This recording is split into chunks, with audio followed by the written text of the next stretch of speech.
V dobe, keď ja som robil to spieranie, tak tu bola ohromná základňa. Tam dostať sa, vôbec prebojovať sa na majstrovstvá Slovenska alebo Československa bol úspech.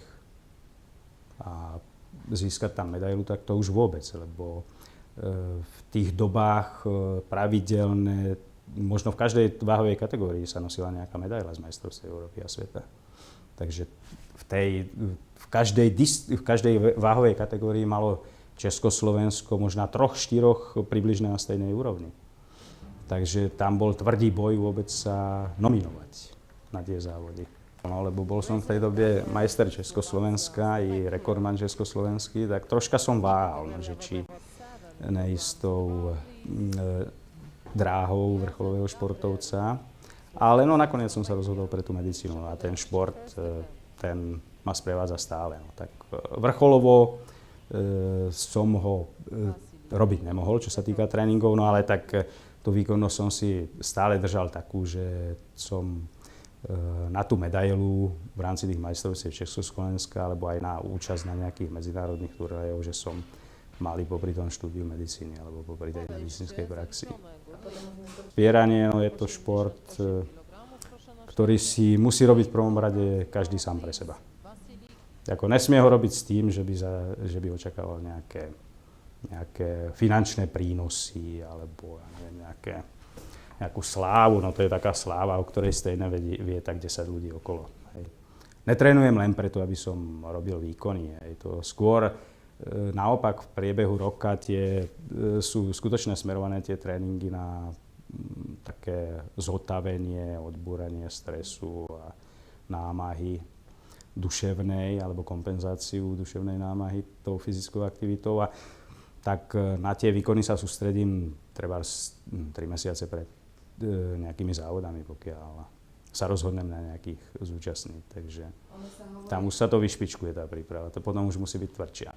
Mal som zranení viacero, no ale tak nakoniec zo všetkých som sa dostal. Takže tým zraneniam sa človek nevyhne, ale zväčša nie sú tie zranenia ani spôsobené športom, ale skôr je to nejakou neopatrnosťou alebo zlou technikou, alebo v prípade, že sa zúčastníte tých závodov nie v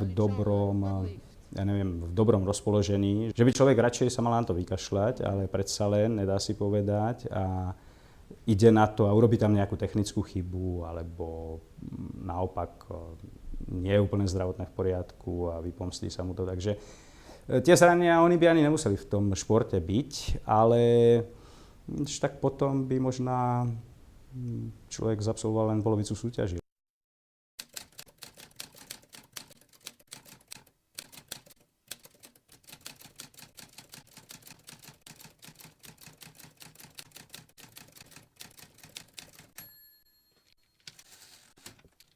Na podejście trzecie, third attempt. Tak všetky medaile, tak jasne najviac som sa tešil asi z tej prvej, z majstrovstiev kraja. To bola úplne prvá súťaž a prvá medaila.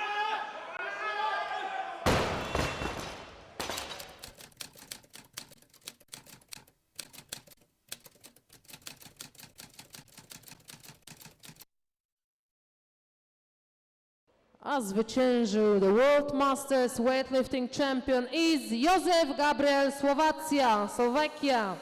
Również 208 kg w dwuboju, 208 kg in total, but lower body weight.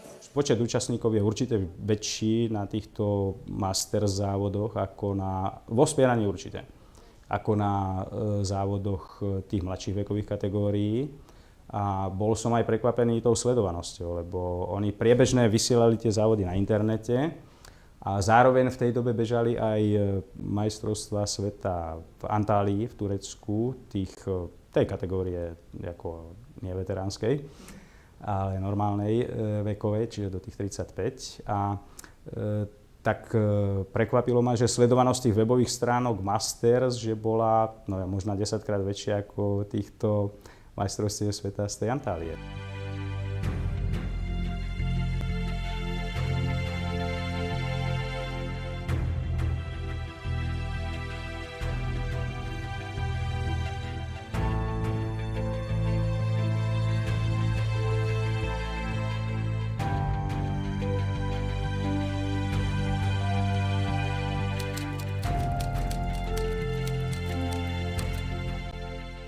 akupunktúra nie je všemocná, treba vhodne ju voliť a rozhodnúť sa, či áno alebo nie. Vôbec rehabilitačná liečba má to svoj priebeh. Určité vlny, hej, zlepšenie, dajme tomu, môže byť prvotné zlepšenie a človek je z toho fascinovaný a potom sa diví, že po druhom raze naopak sa mu pohoršilo, hej, tak má to svoj taký vlnovitý priebeh, že v tých vlnách sa postupne ten efekt zlepšuje, zväčšuje. Tak my paušálne u každého pacienta dávame alebo plánujeme 6 návštev, no a u takých 90% pacientov to stačí. Ale tiež len vďaka tomu, že kombinujeme, naopak základom liečby u nás je rehabilitácia, hej, klasická rehabilitácia, ktorú pacienti majú u nás hradenú poisťovňou, pohybová liečba, no a zároveň, kde tých sedení je viacej ako akupunktúry, no a zároveň sa to doplňa i tou akupunktúrou. A vtedy sa nám podarí aj rýchlejšie znormalizovať pacienta, aj skrátiť dobu liečby, aj zmenšiť počet tých sedení, lebo paušálne sa akupunktúra ordinuje alebo plánuje 12-krát. No my to plánujeme 6-krát, ale pri tejto vhodnej kombinácii s tou rehabilitáciou to stačí. U 90% pacientov to stačí. Kombinovať rehabilitáciu s akupunktúrou je ideálne. A zase, robíme to takto, na všetkých tých pracoviskách, kde som bol, sme to takto robili už viac ako 20 rokov a v Pekingu som bol pred 6 rokmi, takže nie preto to tak kombinujem, že som to videl tam, ale tam sa mi to len potvrdilo, že je to tak dobré. Presne takto to robia aj oni, hej? Čiže nedoniesol som si to odtiaľ, túto kombináciu, alebo tento pohľad na riešenie tých problémov, ale bol som rád, že sa mi to potvrdilo, že som videl, že presne takto robia aj oni, hej? Že hneď oddelenie akupunktúry, hneď na ďalšej chodbe už sa cvičilo, masírovalo, hej? Takže je tam tá liečba komplexná.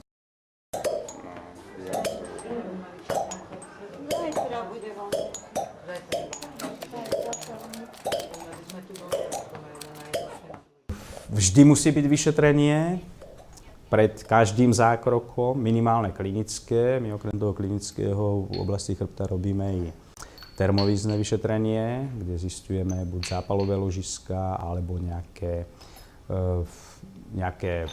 ložiska spôsobené sympatickou eferenciou, čiže spôsobené poruchou vegetatívneho nervového systému.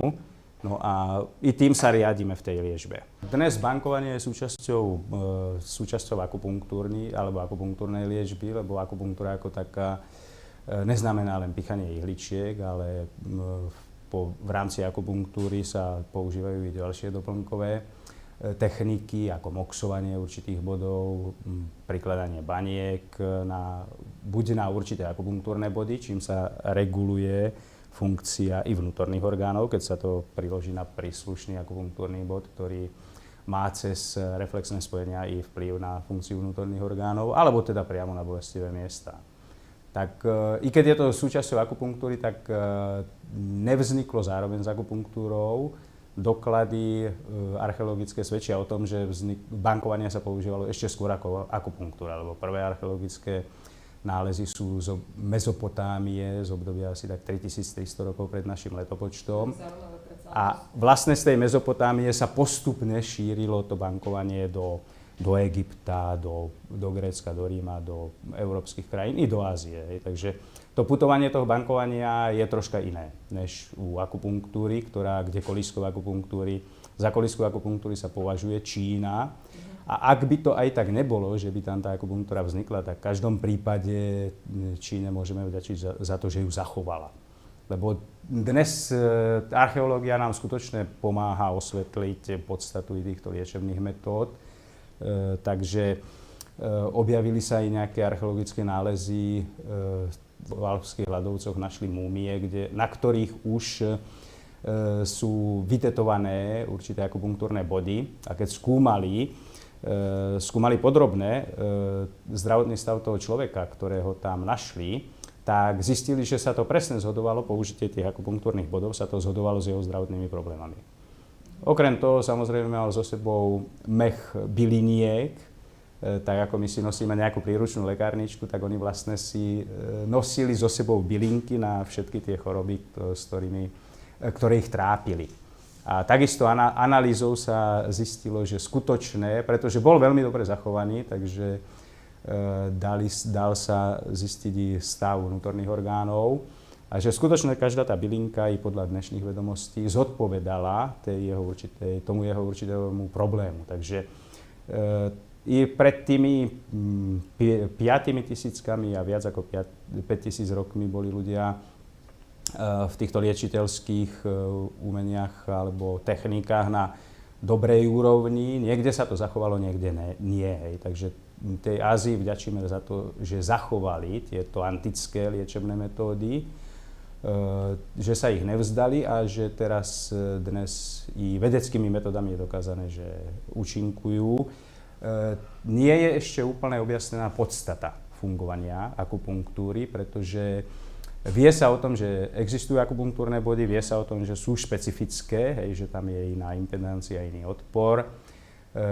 Vie sa, že existujú nejaké akupunktúrne dráhy, po ktorých sa šíri ten pocit, ktorý vznikne pri napichnutí ihličky do akupunktúrneho bodu, ale neboli doteraz objavené, takže nie je ešte úplne jasný spôsob šírenia tejto informácie. I keď dnes už i neurovedci alebo vedci zaoberajúci sa štruktúrou nervovej sústavy, tak zistili, že to šírenie informácií dnes už nespočíva iba v šírení po nervových dráhach, ale že existuje i tzv. Kvantové šírenie informácií, ktoré je oveľa rýchlejšie ako šírenie po nervových dráhach. Je to vlastne šírenie v intercelulárnych priestoroch. A takýmto spôsobom možno, že by sa dalo vysvetliť vlastne to šírenie informácií tzv. Tej teči, čiže toho pocitu, ktorý vznikne pri napichnutí akupunktúrneho bodu a ktorý vlastne je podstatou akupunktúry. Lebo mnohí vedci neprijímajú to vysvetlenie, že existuje energetické dráhy.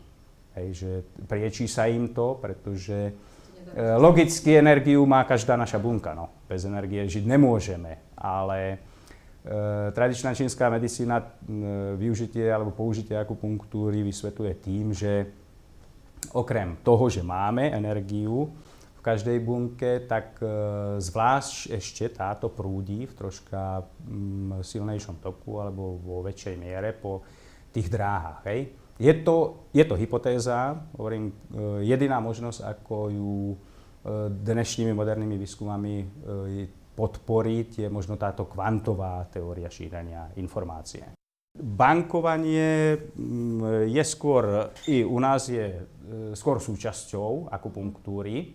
Dá sa použiť aj ako samostatné, takže v prípade, že to používa, čo ja viem, praktik akupunktúry, alebo masér, ktorý nemá oprávnenie používať ihly, tak vtedy sa môže použiť akupunktúra aj samostatné. V prípade, že ju prikladáte bankovanie, hej, tak v prípade, že prikladáte tie banky len na bolestivé miesto, tak tam, keď dodržíte nejaké kontraindikácie, tak tam tá aplikácia je jednoduchá. Zložitejšia je už, keď chcete ovplyvniť funkciu vnútorných orgánov. Tam už musíte vedieť presne, kam ju priložiť, na ktorý bod, na ktorú dráhu. Hej? Takže to je bankovanie, môže mať formu docela jednoduchú, ktorú zvládne i zaškolený masér, fyzioterapeut, ale i zložitejšiu, kde už pôsobíme cez zložitejšie vzťahy. To bankovanie, priloženie alebo aplikácia tých baniek záleží aj od problému, s ktorým pacient prichádza, aj od jeho energetického stavu. Že určitý typ bankovania nemôžete použiť, pokiaľ je ten človek v zlom energetickom stave, je vyčerpaný, trebárs, hypotenzný, anemický. Tak vtedy nemôžete použiť niektoré techniky bankovania, hlavne to intenzívne bankovanie, tak vtedy sa používa to bleskové bankovanie, ktoré má tiež svoj efekt, ale tie banky sú priložené len na niekoľko okamžikov, treba ani nie na sekundu, alebo len na niekoľko sekúnd. Takisto i táto masáž bankami, tak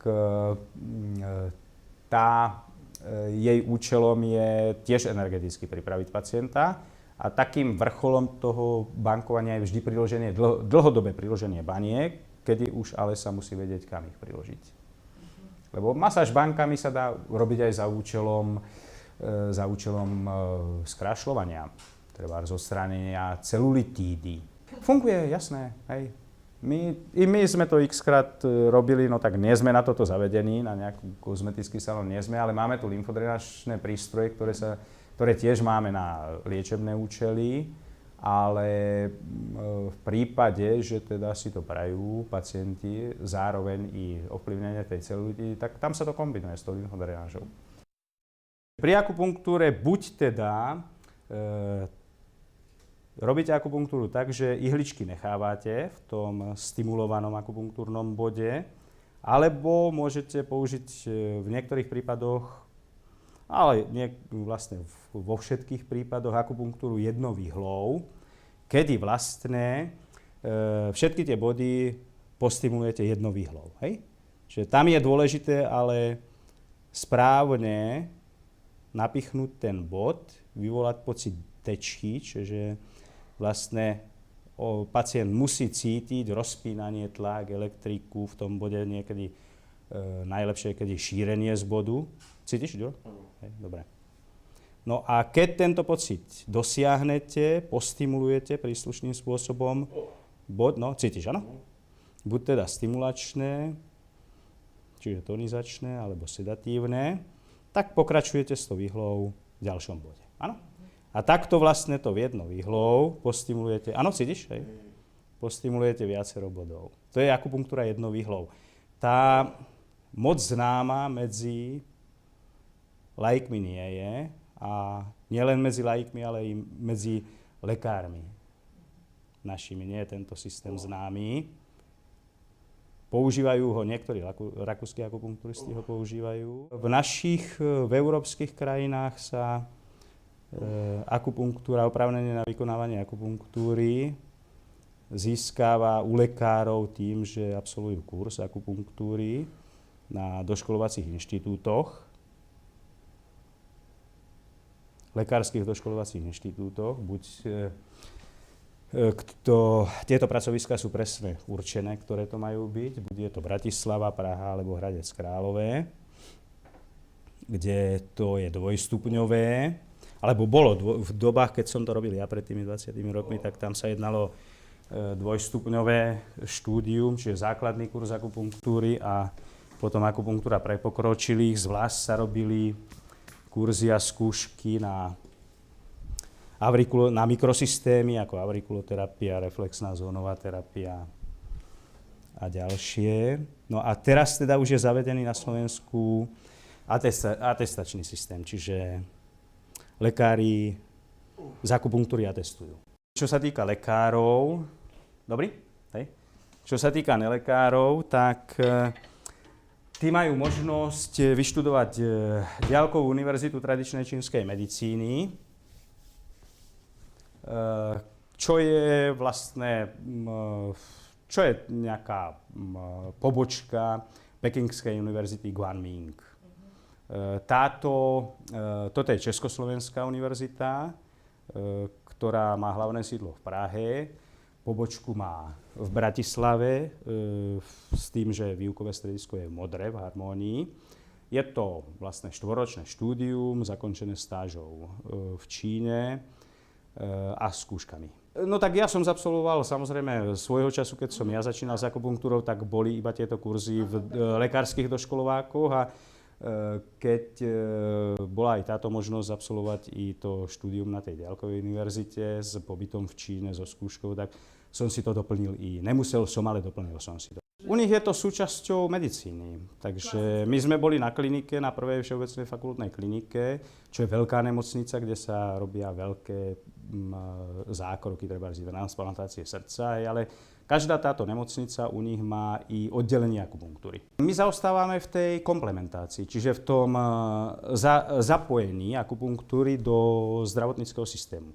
Kde u nich nejedná sa o tú platbu, aj oni si to tam platia, tú akupunktúru, ale jedná sa aj iné liečebné výkony, ale jedná sa o to, že tam tá medicína je skompletizovaná. Čiže to, čo sa osvedčilo už od tých pradávnych dôb, čiže od antiky, ako tá akupunktúra, tak je komplementovaná do systému medicíny, do systému zdravotníckej starostlivosti, čiže tam sa neoddeluje západná medicína, východná medicína, ale je tam jedna medicína a súčasťou tej medicíny je všetko. Hej? I úplne najmodernejšie diagnostické metódy a liečebné metódy a zároveň i táto akupunktúra. Takže tam, ako mnohí ešte i dnes si predstavujú, že lekár, akupunkturista, že nevie pracovať s modernými diagnostickými metódami. Je to nezmysel. Tam, keď príde pacient na akupunktúru, tak takisto ako aj u nás, tak i tam si donesie so sebou, keď má problémy s chrbtom, minimálne rentgen, magnetickú rezonanciu, CT, keď má problémy interného charakteru, tak komplet biochemický rozbor krve, séra, takže oni pracujú i s modernými diagnostickými metódami. Ale doplňajú si to i o tie tradičné, ako je diagnostika z pulzu, z jazyka. No a tým pádom získajú kompletný prehľad o zdravotnom stave toho pacienta a niekedy trebárs sami usúdia, že tá akupunktúra ani nie je vhodná. Pokiaľ je vhodná, tak sa aplikuje. Ale pritom tiež nie je tak, že by oni striktne odmietali západnú liečbu. Nie, mnohokrát ten pacient užíva svoje lieky, ktoré mu naordinovali kolegovia z iných oddelení, to si oni nedovolia. Ale pokiaľ tá akupunktúra dobre účinkuje, tak sa mu tá medikácia postupne znižuje, prípadne až vysadí. Takže tam neexistuje, že by to, čo je práve u nás, že buď západná medicína, buď sa bude krmiť liekmi, alebo východná medicína, a to znamená, bude sa mu robiť akupunktúra, alebo bude užívať bylinky a nič iného. Tak u nás sa to ohraničuje, oddeluje tieto dve medicíny, západná a východná. A to je práve chyba, pretože keď by tieto dve medicíny boli komplementované, bola by to vlastne len jedna medicína, o čo už dnes ale i snaha je, i celosvetová. Tak tam v rámci tej spolupráce by sa určite dosahovali aj lepšie výsledky, aj by sa vyhlo prípadným nedorozumeniam a i neúspechom a i komplikáciám. Lebo ani akupunkturista by si nemal slepo dovoliť opierať sa len o vieru v akupunktúru. Tiež nie je všemocná. Takže musí správne usúdiť, kedy áno, kedy nie.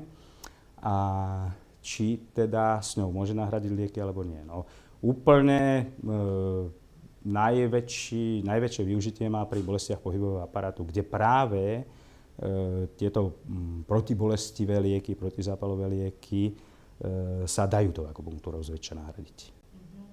Jasné, že zase nie u reumatikov, kde si nemôže akupunkturista dovoliť zasahovať do antireumatickej liečby. To určite nie, ale keď človek užíva gyble liekov len preto, že ho niečo bolí a vlastne diagnosticky to nie je ani určené, že prečo ho to bolí, áno, čo sa za tým skrýva, čo je príčinou tej bolesti a vlastne okamžite sa nasadia lieky len preto, aby ho prešla bolesť, ale príčina tam stále je. Tak v takýchto prípadoch je škoda to neriešiť akupunktúrovatými pridruženými technikami. Spolupracujem s tou Diaľkovou univerzitou tradičnej čínskej medicíny, tam také základy, učím ich len vyložené tie základy, anatomicko-topografickú lokalizáciu akupunktúrnych vodov a dráh.